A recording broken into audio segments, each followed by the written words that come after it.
ಆಯಿತು ಸಚಿವ ಒಬ್ಬ ಮೇಯರ್ ಆಗಿ ಏನು ಹೇಳ್ತೀರಿ? ಪ್ರತ್ಯೇಕ ಮಹಾನಗರ ಪಾಲಿಕೆ ಆಗುವುದನ್ನು ನಾನು ಸ್ವಾಗತ ಮಾಡ್ತೇನೆ. ಕಾರಣ ಇಷ್ಟೇ, ಅಧಿಕಾರ ವಿಕೇಂದ್ರೀಕರಣ ಆದರೆ ಜನರ ಬಾಗಿಲಿಗೆ ನಾವು ಅಧಿಕಾರವನ್ನು ತಗೊಳ್ಳುವಂಥ ಒಂದು ಪ್ರಕ್ರಿಯೆ ಸ್ಟಾರ್ಟ್ ಆಗ್ತದೆ.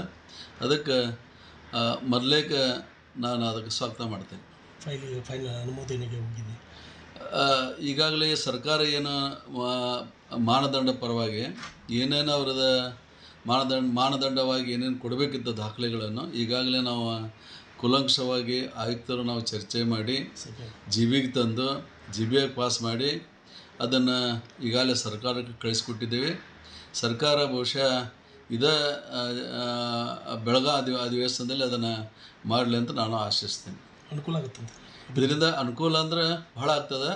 ಕಾರಣ ಅಂದರೆ ಹೇಳಿದ್ನಲ್ಲ, ವಿಕೇಂದ್ರೀಕರಣ ಆತಂದ್ರೆ ಜನರಿಗೆ ಹೆಚ್ಚಿಗೆ ಅನುಕೂಲತೆಗಳು, ಈಗ ಸರ್ಕಾರದ ಬರುವಂಥ ಫಂಡ್ಗಳು ಇದರಿಂದ ಸಿಕ್ತಿ ಅಂದರೆ ಎರಡು ಮಹಾನಗರ ಪಾಲಿಕೆ ಈಕ್ವಲ್ ಆಗಿ ಬೆಳೀಲಿಕ್ಕೆ ಸಾಧ್ಯ ಆಗ್ತದೆ ಅಂತ ಅನ್ನಿಸ್ತದೆ.